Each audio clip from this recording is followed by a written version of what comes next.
Assalamualaikum teman-teman, kembali lagi dengan gue Ajay Priyatama di channel Ajay Priyatama. Oke, kembali lagi di segmen beropini.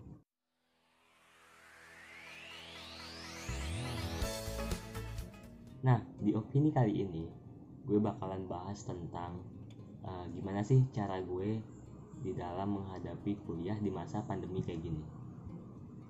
Nah, tentu kan setelah sebelumnya kita kuliah secara offline ataupun secara tatap muka langsung akan sangat berbeda saat pada masa-masa pandemi kayak gini kan. Tentu itu membuat kita sedikit kaget juga kan pasti. Nah, kali ini gue bakalan sharing dan beropini gimana sih cara gue dalam menghadapi perkuliahan di masa pandemi kayak gini. Di sini ada beberapa hal yang menjadi poin-poin utama gue di dalam hal menjalani kuliah masa pandemi ini. Yang pertama itu ada manajemen waktu. Nah, kenapa manajemen waktu? Tentu manajemen waktu itu sangat diperlukan karena kadang kan di masa pandemi kayak gini kita kan kuliah secara daring di rumah gitu kan, secara online. Itu tuh kadang bikin kita lupa sama waktu, bikin kita lebih sering rebahan, lebih sering nonton film. Nah, itu bikin kita lupa lah gitu dengan waktu. Nah, tentu manajemen waktu juga sangat diperlukan. Manajemen waktunya itu di dalam hal apa aja? Yang pertama itu ada tidur. Nah, manajemen waktu tidur ini juga sangat diperlukan karena kan kita sebagai manusia tuh sangat butuh buat tidur kan. Nah, apalagi gue gitu yang notabene bisa dibilang sih lumayan suka tidur sih.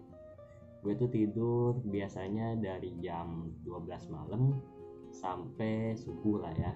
Nah, habis itu kadang lanjut tidur lagi gitu. Jadi gue emang menerapkan bahwa nggak boleh tidur di atas jam 12.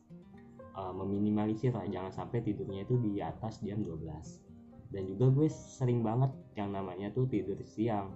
Nah, tidur siang kadang gue kalau misalkan ada kuliah di jam 1 ataupun jam 2 gitu, gue nggak tidur siang dulu, tapi nanti tidurnya dimundurin dikit setelah jam 4. Mungkin ini sih agak kurang baik ya, karena konon katanya tidur setelah jam asar itu kurang baik gitu. Jadi tergantung kalian juga, apakah kalian mau tidur atau apa nggak mau tidur. Tapi kalau buat gue pribadi, gue lebih memilih untuk tidur karena malamnya gue bakalan pakai waktunya buat belajar.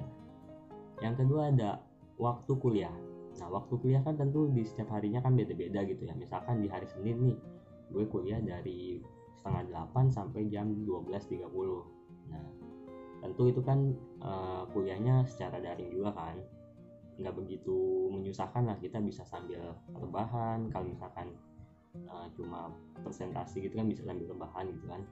Nah, atau kalau misalkan diskusinya WA grup juga bisa sambil rebahan, kecuali emang kita mengharuskan untuk mencatat materi ya sebaik mungkin untuk mencatat materi, karena jangan ditunda-tunda juga gitu. Kalau misalkan materinya dirasa penting ya dicatat, kalau misalkan nggak perlu dicatat ya tidak apa-apa nggak dicatat gitu. Dan yang ketiga itu adalah waktu ngambis atau waktu nugas. Nah, gue tuh selama pandemi ini dimulai dari bulan-bulan Maret kemarin tuh mulai menata waktu nugas gue, waktu ngambis gue, yaitu kadang gue selalu ngambis setiap hari Senin sampai hari Jumat itu setelah Isya atau sekitaran jam 8 sampai jam 11 mentok. Kalau misalkan lebih, gue udah udah capek juga kan gitu. Nah, kenapa harus ada waktu ngambis? Nah, waktu ngambis ataupun waktu nugas ini adalah gue gunakan untuk membuat tugas-tugas gue. Yang misalkan nih paginya kan kita kuliah. Nah, tentu kan setiap dosen tuh ada aja gitu ngasih tugas, ngasih oleh-oleh lah ibaratnya kan. Nah, itu selalu gue kerjakan pada malamnya, karena kalau misalkan ditunda lagi itu bakalan bikin tugas kita numpuk, bakalan bikin kita mager juga buat ngerjain di waktu lain gitu kan, karena udah terlalu pusing lah gitu. Makanya gue mencoba untuk meminimalisir penumpukan yang terjadi. Jadi kadang selalu gue selesain pas malamnya, kecuali emang ada beberapa tugas yang gak bisa diselesain pada hari itu. Kadang gue hari keduanya atau hari ketiganya gitu.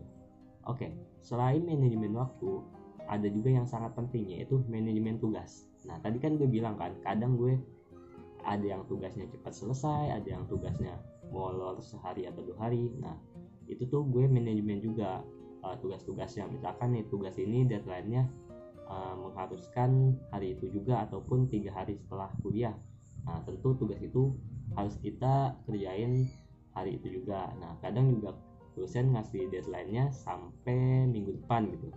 Nah, tapi gue juga kalau misalkan tugasnya dirasa bisa dikerjain dengan jangka waktu yang 1 malam ataupun dengan jangka waktu cepat lah gitu, gue sebisa mungkin tuh kerjain pada hari itu juga pada malamnya gitu, karena nggak boleh kan numpuk tugas. Maka dari itu manajemen tugas, skala prioritas tugas itu harus kita perhitungkan juga. Jangan sampai tugas yang deadline-nya bentar lagi kita kerjain entar-entaran, nanti kan tiba-tiba pas hari deadline-nya kita malah sistem kebut semalam, itu kan juga kurang baik juga. Ya mungkin dengan sistem kebut semalam sih beberapa orang mungkin lebih bisa cepat kerjainnya, tapi kalau menurut gue jangan sampai lah gitu, karena lebih baik kita tuh nyantai-nyantai tapi selesai gitu. Selain manajemen waktu, manajemen tugas, 2 hal itu tuh sangat penting kan menurut gue. Dan ada lagi yang hal ketiga yang juga tak kalah pentingnya, itu adalah tekad. Kenapa tekad? Dalam menghadapi kuliah online ini tentu banyak banget kan cobaan-cobaan di diri kita sebagai mahasiswa gitu. Nah, tekad di sini tuh yang gue maksud adalah misalkan lu tuh kuliah untuk apa gitu. Lu kuliah apakah hanya mengejar nilai, ataukah mengejar ilmunya aja, atau hanya mengejar ijazah gitu. Nah, tentu kan kalau misalkan kita kuliah mempunyai tujuan dan goalsnya masing-masing kan. Kalau gue tuh berprinsip dan beropini, ingat ini adalah opini gue, jadi kalau misalkan kalian tidak suka ya tidak apa-apa gitu. Opini gue, kita tuh kuliah selain mendapatkan nilai yang baik, mendapatkan ilmu yang baik dan ilmu yang berguna gitu ya, dan juga mendapatkan ijazah. Ketiga hal itu adalah 3 faktor yang sangat penting yang harus kita dapatkan di masa kuliah. IPK ataupun nilai yang baik. Kenapa gue bilang ini penting? Karena menurut gue nilai itu juga berpengaruh untuk ya buat motivasi kita lah. Misalkan nilai kita bagus kan, tentu kita termotivasi untuk belajar lagi gitu kan. Dan juga bisa dilihat gitu bukti nyatanya di dalam ijazah nanti kalau misalkan nilainya bagus gitu IPK-nya. Jadi nggak salah kok misalkan orang-orang punya prinsip buat kuliah ngejar IPK, itu juga nggak begitu salah kalau menurut gue gitu ya. Nah, yang kedua adalah skill ataupun kemampuan diri sendiri. Nah, kadang kan orang salah kaprah nih, dia ngejar IPK, kadang dia ngejarnya dengan cara yang kurang-kurang etis kan, misalkan nyontek ataupun hanya nyalin tugas teman, itu kan juga kurang baik gitu kan. Jadi harus sadar diri juga. Gue juga sadar diri kalau misalkan kuliah tuh nggak harus kayak gitu. Ya tentu kita selain dapat nilai bagus, tapi ilmunya juga harus ada gitu, dengan cara kita berusaha sendiri semaksimal mungkin dan mencoba sebaik mungkin. Yang itu kadang gue terapin juga ke diri gue, yaitu I will try my best. Nah, itulah kenapa tidak hanya IPK, tidak hanya nilai yang bagus, tapi juga skillnya juga harus ada gitu.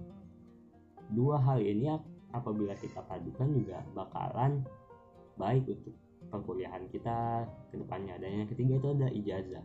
Kenapa ijazah? Karena kalau misalkan ijazah itu menjadi syarat mutlak lah sebagai seorang lulusan sarjana S1 gitu kan, dan juga menjadi persyaratan yang sangat wajib lah untuk melamar pekerjaan ke depannya. Tentu kan kita ke depannya kerja, pengen kerja gitu ibaratnya, harus melamar. Nah, kita juga perlu ijazah itu.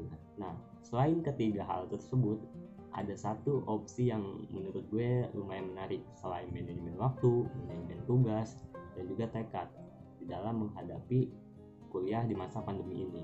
Dan yang keempat itu adalah teman belajar. Kenapa teman belajar? Ya sebenarnya ini adalah opsi aja. Kadang ada orang yang bisa belajar sendiri, kadang ada orang yang perlu teman buat belajar, buat motivasi dia gitu.